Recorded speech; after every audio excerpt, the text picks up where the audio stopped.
नमस्कार, मैं हूं आपके साथ आरती सिंह आजाद। रुक करते हैं खास खबर की ओर। बीते 4 महीनों से सफाई कर्मी अपनी मांगों को लेकर हड़ताल कर रहे हैं, लेकिन इन लोगों की सुध लेने वाला कोई नहीं है। हालांकि हड़ताल पर बैठे 3480 कर्मचारियों में से अधिकतर लोग वापस अपने काम पर लौट चुके हैं, लेकिन अभी भी सैकड़ों सफाई कर्मी ऐसे हैं जो अपनी मांगों पर अड़े हुए हैं। सोमवार को इन कर्मचारियों ने वाल्मीकि समाज के प्रधान सुल्तान व भाजपा महिला मोर्चा के प्रदेश उपाध्यक्ष सुमन दाहिया के नेतृत्व में सेक्टर 4 से जिला उपायुक्त कार्यालय तक पैदल मार्च निकालकर जिला उपायुक्त को एक ज्ञापन सौंपा।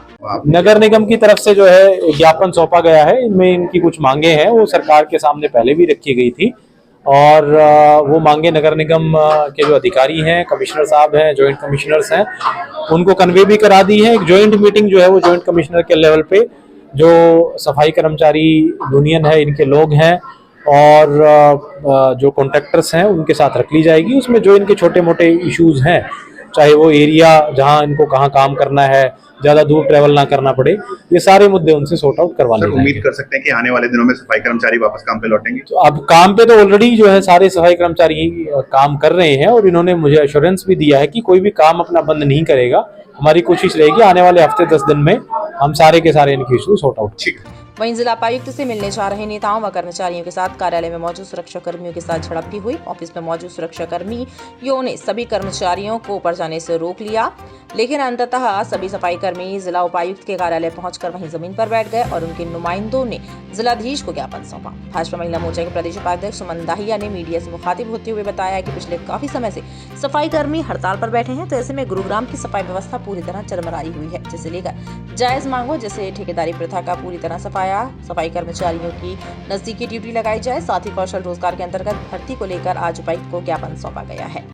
3 महीने 4 महीने बीत चुके हैं सफाई कर्मचारियों को हड़ताल करते हुए। आज आप यहाँ पहुंचे हैं पैदल मार्च तक करके, क्या कुछ इस ज्ञापन में लिखा गया, क्या कुछ डीसी साहब की तरफ से आपको आश्वासन दिया गया? जी, सबसे पहले तो मैं कहूंगी कि बहुत ही कई महीनों से ये हड़ताल हो रही थी और इस बात को लेकर चिंता मुझे तो जरूर थी, क्योंकि रोज हम देखते थे कि आज इस चीज की हड़ताल है, आज यहाँ पर मेरी बहनें बैठी हैं, मेरे भाई, क्योंकि सफाई कर्मचारियों में ज्यादातर मेरी बहनें हैं, क्योंकि जितना भी कार्य ये करती हैं, झाड़ू लगाती, शहर को साफ रखती हैं, जिस वजह से अभी पीछे हालात ये हुए कि गुड़गांव में सफाई व्यवस्था बहुत ही अस्त व्यस्त हो गई और काफी कुछ हमें समस्याओं का सामना करना पड़ा। लेकिन बात ऐसी है कि जब जो हमारे लिए कार्य कर रहा है, क्या वो ठीक है या नहीं, उनकी मांगे क्या है, उनकी समस्याएं क्या है, ये सब समझने के लिए जो है हम इनसे मिले। सुल्तान भाई जो हमारे प्रधान है वाल्मीकि समाज के, उनके दफ्तर में हमने मिले, जिसमें कि 4-5 हजार की संख्या में पूरे बहनें और भाई जो भी थे सभी मिले और उन सब ने अपनी अपनी समस्याएं बताई, जिसमें से उन्होंने बताया कि एक तो जो नए ठेकेदार आ जाते हैं वो पुराने जो लोग हैं उनको हटा देते हैं। ठीक है, नए लोगों की भी भर्ती होनी चाहिए, लेकिन एक कानूनी रूप से एक कानून तय होना चाहिए कि कितने वर्ष तक की नौकरी जिनकी हो चुकी है उनको प्रायोरिटी देनी चाहिए और उनको ऐसा नहीं कि 2 दिन में आप किसी को 1-2 साल लगाओ और फिर हटा दो। तो ये सब चीजें जो है, थोड़ा ठेकेदारी प्रथा भी अगर है तो उस पर एक लगाम कसने की आवश्यकता है। तो ये सब चीजें करते हुए जो मांगे आई, हमारे पास 5 मांगे आई, जिसमें पहली मांग तो यही थी कि सभी को लगाया जाए। दूसरी मांग जो तबादले कर दिए गए हमारे सफाई कर्मचारियों को, जो गुड़गांव के थे वो सोना या आसपास के क्षेत्रों में मानेसर वगैरह भेजे जा रहे हैं, तो अभी जो है दूसरी मांग ये रही कि यहीं पर रखा जाए। तीसरी मांग ये थी जो कौशल की हमारे भाई सुल्तान ने रखी कि कौशल जो हमारा विभाग उसके तहत भी भर्तियां होनी चाहिए। इस तरीके से 4-5 मांगे रखी। तो डीसी साहब को मुझे ये खुशी है कि आज एक मांग पत्र बड़ी शांतिपूर्वक तरीके से हमने उपायुक्त महोदय के साथ सामने रखा। पूरा हम मार्च करते हुए सेक्टर 4 से होते हुए, सदर बाजार से होते हुए आज हम यहाँ कार्यालय सचिवालय में पहुंचे हैं और हमारा मकसद यही है कि हम अपनी मांगों को पूरा करा सके।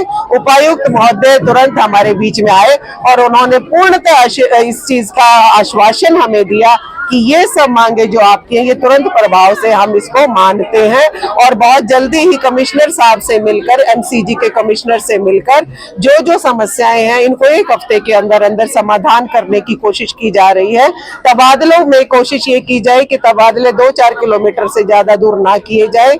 जहां के लोग हैं, क्योंकि ज्यादातर लोकल ही लोग हैं, उनको वहां पर रखा जाए। जाके दूर का आना जाना, क्योंकि बहुत ज्यादा तनख्वाह इन लोगों की नहीं है, वो सब हमें देखनी है। इसके अलावा उपायुक्त महोदय ने कहा 5 लोगों की एक कमेटी बनाई जाएगी, जिसमें कि मैं होंगी, सुल्तान भाई प्रधान है, अजय कांडा जी और 3-4 समाज के लोग और जो कि वाल्मीकि समाज जो इसमें से प्रधान है, सबको लेकर एक 5 लोगों की कमेटी जो है डीसी साहब को सौंप दी जाएगी।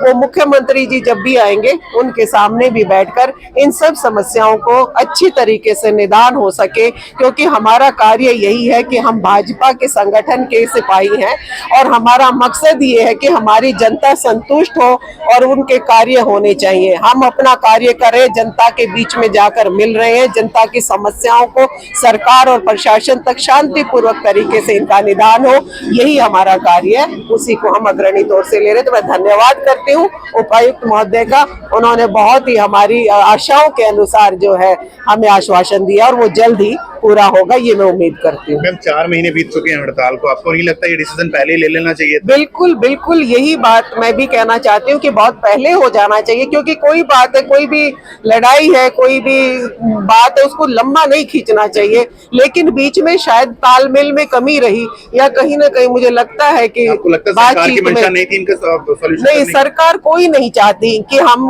कि लोगों की समस्याएं को खत्म ना। आया कि मान लिया कि मांगों को मान लिया जाएगा, तनख्वाहें भी इनकी काफी समय से रुकी हुई है।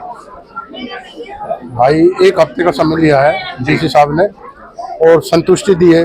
जब तक हम 5 आदमी डेलीगेशन नहीं मिल लेते, जब तक सब संतुष्टि मानते नहीं। ठीक है, अब 5 आदमी कमिश्नर साहब से मिलेंगे और जब इनका पूर्ण रूप से भला होगा, जब हमें संतुष्टि होगी। अभी आश्वासन है और इस आश्वासन के लिए हम डीसी साहब का धन्यवाद करते हैं। ठीक है। अगर ये मांगे जो इम्प्लीमेंट अगर नहीं करती है जिला प्रशासन की तरफ से, अगर नहीं किया जाता, आगे की क्या रणनीति? आगे की रणनीति पूरे हरियाणा में वाल्मीकि समाज धरने पे बैठेगा। ठीक है। राष्ट्र नायक जो नरेंद्र भाई मोदी जी हैं, उनका सपना है स्वच्छ भारत, जो जगह जगह लिखा हुआ है, उसको यदि पूरा करना है तो हमारे स्वच्छता के दूत जो सफाई कर्मचारी हैं, ये प्रसन्न रहें और अपने कार्य को अच्छी तरह से अंजाम दें। सरकार और सफाई कर्मचारियों के मध्य में बहुत सुंदर स्पष्ट संवाद हो, जिससे बीच में कोई भी खलल ना पैदा हो। हमारी सबसे हाथ जोड़कर विनती है हमारे कर्मचारी भाइयों से, हमारे वाल्मीकि समाज के भाइयों से, कि आप लोग किसी बहकावे में ना आए। आप सीधा से सीधा भाजपा के जो कार्यकर्ता हैं उनके संपर्क में आकर जो आपके हितों की बात सरकार तक रखे, ताकि सरकार उसका सामंजस्य बनाते हुए आपकी मांगों को भी इस प्रकार पूरी करे कि वो सरकार के लिए भी जायज हो और आपके लिए भी जायज हो, और साथ ही साथ आप अपना कार्य इस तरह से करें कि आप स्वच्छता के दूत हैं, आप हमारे पूजनीय हैं, आप सफाई कर्मचारी हैं। यदि आप सफाई नहीं करेंगे तो बहुत बुरा हाल हो जाएगा देश का, तो ये सपना टूट जाएगा। हम नहीं चाहते कि भारत की उन्नति और भारत के गौरव को कोई ठेस लगे, इसलिए विनम्र निवेदन करते हैं कि शांत होकर अपने अपने कार्य को करिए और आपकी मांगों को जरूर से जरूर मुखर करके उसको सिरे तक पहुंचाया जाएगा। धन्यवाद। हरियाणा में सबसे ज्यादा राजस्व देने वाले जिले गुरुग्राम की चमचमाती इमारतों के बीच सफाई कर्मियों का दर्द वाकई चौंकाने वाला है। जहां एक और गुरुग्राम अपनी लग्जरी लाइफ के लिए इतराता है, तो वहीं दूसरी ओर सफाई कर्मियों को पिछले काफी महीनों से तनख्वाह तक नसीब नहीं हुई है। फिलहाल इतना ही। खबरों का सिलसिला लगातार जारी है। नमस्कार।